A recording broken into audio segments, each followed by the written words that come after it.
Okay, good afternoon. Good afternoon to the citizens and residents of Dominica, and of course to our friends and families who are residing in the diaspora, to the media present. I want to say good day to all of us. I just need to make some very short statements, or very short statement with some points. First of all, I would like to welcome the statement made by the leader of the opposition. Though it's a bit late, but nonetheless, the leader of the opposition has started to be constructive in his engagement and utterances.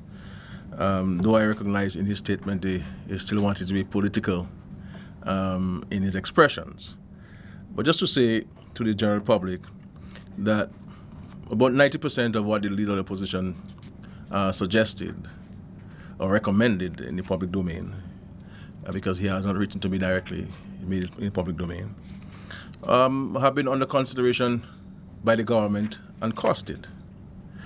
So, for example, he suggested that the government should procure a large quantity of building materials to augment what is available at the commercial outlets.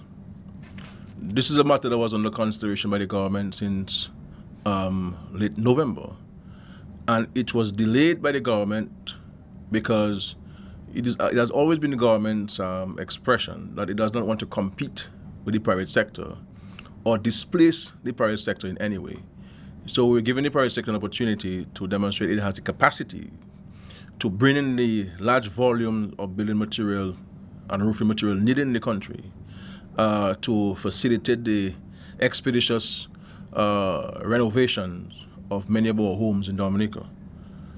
But in our analysis and investigation, recognize that the private sector will not have the capacity as yet to bring the quantities, and therefore the government in the first week of January placed an order of about 17 million EC dollars to bring in an extensive consignment of building materials, from screws to galvanized, to assist with the covering and renovation of hundreds of homes across Dominica. We have sent the first payment, and the supplier that is out of Jamaica has given us a payment schedule, so we're not paying everything up front. He has given us a 6 months period to pay him, or to pay the supplier, to pay them the amount of monies. So the first payment is about $5 million that has been sent to the firm in Jamaica, the company in Jamaica, and the first shipment has been advised by the Ministry of Housing will land on Dominica on the 29th of January. So the first shipment of the building materials will arrive in Dominica on the 29th, and we will move with assisting many families and individuals with building materials to fix their homes. Some of those materials will also be used for public buildings. So there are some police stations that we have to fix. There are some health centers we have to fix. There are some public administration buildings that we have to cover, and to ensure that the public servants can get back into their homes. But one can recognize one of the hold-up of the program is the unavailability of adequate supply of building materials in Dominica. People are bringing in, but before it gets there, it has been purchased. They have been purchased by the citizens of our country. I wish to make the following announcements to the public on decisions taken by the Cabinet of Ministers. One, we have discussed and we've approved, and I will write formally to the leader of the opposition. I'll do so today. For the creation of a national bipartisan post-Maria consultative body. And that consultative body will have the ratification of the Parliament by a motion to ensure the seriousness to which the government is proposing it, the Parliament will accept and carry out its functions in that manner. The bipartisan group will be made up of 5 people 5 members of parliament, 3 on the government side, and 2 from the opposition. And of course, it is the parliament who will have the final approval and ratification of those names. Obviously, the leaders of both sides will submit names to the parliament, and by a motion, those names will be approved. They'll be clear and distinct terms of references for this body in respect to the overall reconstruction and rebuilding of Dominica. The second announcement I wish to make is that the cabinet has taken a decision, as I indicated last year in December, that we will have a national consultation on the rebuilding post-Hurricane Maria. So we shall convene what is termed a National Rebuild and Economic Partnership Consultation. And that consultation will take place on the 19th of February 2018, so that will allow us to, those of you who will be in Carnival, those of us who have to go for Ashes on Wednesday will get that, and Monday morning we will have the consultation and what better time to have it in the time of Lent, where there'll be moderation, there'll be a greater sense of discipline and soberness and responsibility and a rebirth of our souls and so forth. So it's a good time to have such a national consultation of all parties, and this would include all stakeholders, the NGOs, the youth groups, sporting organizations, Dominica Association of local government authorities, leaders of political parties, the churches, the farmers groups, the private sectors, the wide cross-section of society, where we'll all come together and we'll discuss and share ideas and experiences and suggestions on how best to go about approaching the rebuilding of Dominica. Obviously, there will be a presentation by the government, and there will be submissions made by the various stakeholders. And that national consultation shall be chaired by the Prime Minister, and it will be attended by all ministers of government. The other point I would like to make, I think, is point number 3, is that the Cabinet has taken a decision to create 1,100 jobs to engage those made redundant and displaced by Hurricane Maria. And these jobs will be for skilled and unskilled individuals. Because it is the government's view, while we will be building homes, putting roofs back on our heads, building roads, building river defenses, building schools, we should not lose sight of the human aspect of development. And therefore, we need to ensure that we can maintain the sanity and the dignity of our citizens. Now, this will be a costly exercise, but in our view, it will be an investment that is worthwhile, because the cost of repairing any potential damage will be more significant to the country. And in the process, we want to ensure that men in particular can maintain their respect and rightful place in their household as head of the household. Because if they're unable to bring in a pay packet at the end of the month, they may lose that position, a position that has been given to them by God. It is clear in the Bible. But it must not only be in name, it must be in practice. And therefore, if you're unable to bring a paycheck as a husband or a boyfriend to your girlfriend or to your wife, then you have a problem. And so while it may sound like a laughing matter, it's a serious matter. And in very clear reflection from the government standpoint, in consultation with various individuals, we have decided to create this 1,100 jobs paid for by the government of Dominica with funds from the CBI to engage people who have been displaced. Because these people still have their mortgages. These people still have to eat. These people still have to send their children to school. And on top of that, they still have to find monies to fix their homes that have been destroyed by the hurricane. And for me, in all of the decisions we have taken in recent time, for me, this is one of the most important decisions the government has taken. So I want to thank my colleagues for approving the paper brought by the Prime Minister for this. And the Cabinet Secretary will provide details on Monday to the public on how you can go about applying, how you can go about registering. We will create a unit that will be responsible for managing this. This will be separate and distinct from the National Employment Program. So it will be separate and distinct from the National Employment Program. There will be a new administration to oversee it. We've identified somebody who will coordinate this for us, and we'll put in a team of public servants to oversee its administration. The Cabinet has indicated that this program should begin on the 1st of March, 2018. So please, those of you who will be interested, listen up on Monday. The CAPSEC will come back here to give a public presentation on the details, where you would register.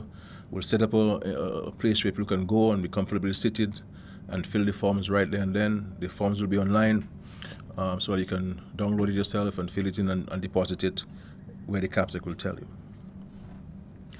The other point I would like to point, the other decision the Cabinet took, the Cabinet has taken a decision to create an autonomous, rapid response, social recovery agency.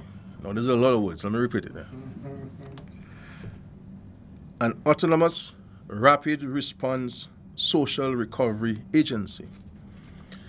And that agency will replace the public support program, or what is popularly known as the Red Clinic. But it will continue to have, in large measure, the mandates of the public support program. And the rationale behind this is that in the aftermath of a massive storm like this, you will have social dislocation in a country, irrespective of how small or large the country is, but particularly in small countries. And therefore, our response as a government and as a people in a country to the needs, the urgent needs of our citizens, must be rapid. It cannot get bogged down in bureaucracy. People should not come to us today and we tell them come next week, and when they come next week, it's not available, and they tell us next week, and something that the person needed today, the 17th of February, they receive on the 1st of March. And it's of no consequence to the person, because the person needing it on the 17th. And sometimes this is life or death situations. Somebody's house, that roof that's leaking, cannot wait forever, because the water is falling directly on the person's bed. The person has small children. So to demystify the public support program, this will be an autonomous body. It will be a creature of the Parliament. So not only an executive decision, it will become a creature of the Parliament. It will have its board, it will have its management structure. It will, time to time. And if they have done something that is worth recognition and applause, I must also be transparent enough to do so. And therefore, I am placing on public record our profound gratitude to the World Bank for the exceptional support and guidance in this regard. And of course, they'll be providing the financing for this loan, for the sums to us. There are 540 registered farmers who, based on the definition, are called subsistence farmers. So therefore, they do not meet the requirements to be a small farmer or commercial farmer. But the government, recognizing the importance of food security and the importance of us growing what we eat, especially in a time when our diet has been dramatically altered, it's important for us to promote subsistence farming.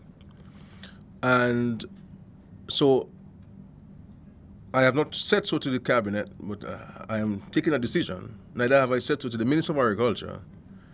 But we will provide those who have been registered as subsistence farmers with $1,000 each.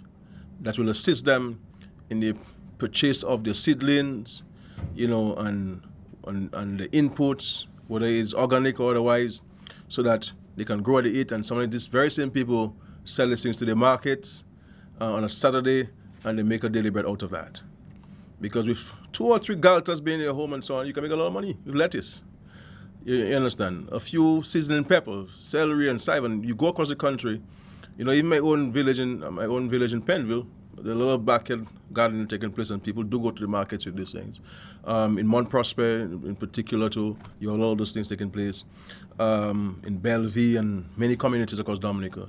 But those 540 farmers, and there may very well be more, who are not small farmers or not commercial farmers based on the definition agreed between ourselves and the World Bank, but who are nonetheless farmers and who largely rely on that subsistence farming for their daily bread. So we'll be providing them with $1,000, but that will be separate and distinct from the arrangement which we have with the World Bank. So the government of Dominica, with its own resources, will make that available to the Ministry of Agriculture. We'll pass it on to the farmer. So we may very well use the aid bank itself to assist us with that. But that's separate and distinct from the arrangement which we have with the World Bank. I want to place on public record in respect to this particular program my gratitude to some people. To the Minister for Agriculture, also to Dr. McIntyre, the Minister for Economic Development, the Financial Secretary, Dr. Thomas, who is the Acting Permanent Secretary, Mr. Kevin Stevenson, Mr. Reggie Sevra, Mr. Colin Bully, and Mr. Ricky Brumant. These people work diligently to go through the process of preparing all of the documentation, reviewing the documents, advising, working with no office space, never complain. And these processes are tedious. People think it's a straightforward matter. These are tedious processes. Receiving 4,472 applications that you have to go through every one to ensure that nobody who applies is left out of the process, that if somebody is a commercial farmer, he shouldn't be captured into a small farmer. So it is tedious work. But out of all these people I've mentioned, I want to single out 2 people, Mr. Kevin Stevenson and Mr. Colin Bully. And I have singled them out because these are 2 Dominicans who were not called. They came forward and said, look, we have been hit by this hurricane. I have certain skills. Are you prepared to use them? They have not asked us for $1. Mr. Kevin Stevenson has no office. He has to share an office with Reggie Sevra. And when Reggie Sevra is not available, he's outside. Mr. Colin Bully, who's been retired many years ago, but who has an exceptional love for this country. And we have been able to learn from his experience, draw from his experience, and to formulate a number of very creative policies on agriculture going forward post-Maria.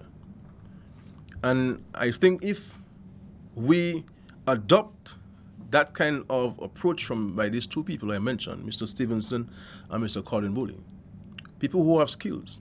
We can talk about remuneration later on, but let's start the work. You understand? So what I have said to the Ministry of Agriculture, the Minister and the Cabinet, is that we will need to use these 2 gentlemen in a more formal way to continue providing guidance and leadership to the whole process of the revitalization of the agricultural sector. So I really want to thank them for this effort, because, like I said, they're not only working on this particular program. I've met with them a few times, and we're talking about broad policies which the Minister and the PS at some point along with Mr. Bollier, Mr. Stevenson, and others, will articulate to the country and so on. But there are a number of exciting new interventions that we will be implementing in agriculture. And I, as the Minister of Finance, I have made it very clear to the Minister of Agriculture that we will not compromise in our investing in agriculture. It is too critical.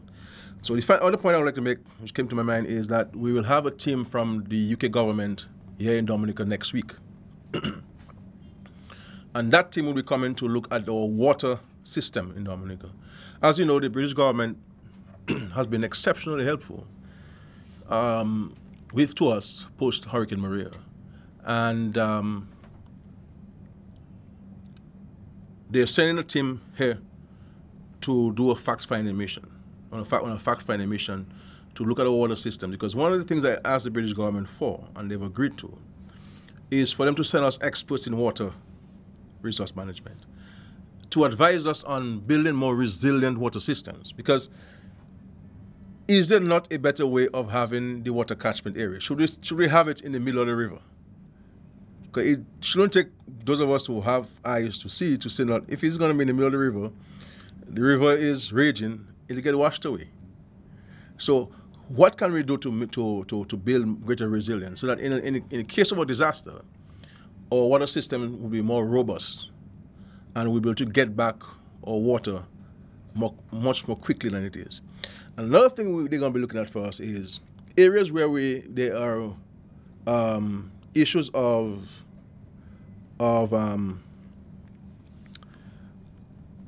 elevation, and we have to use pumps to pump the water, which is costly. Can we not employ other technologies to remove the use of generators that adds to the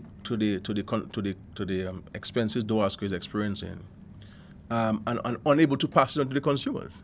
Because the fact is, what we're paying for water in Dominica is not what it is costing DOASCO to bring it to your homes.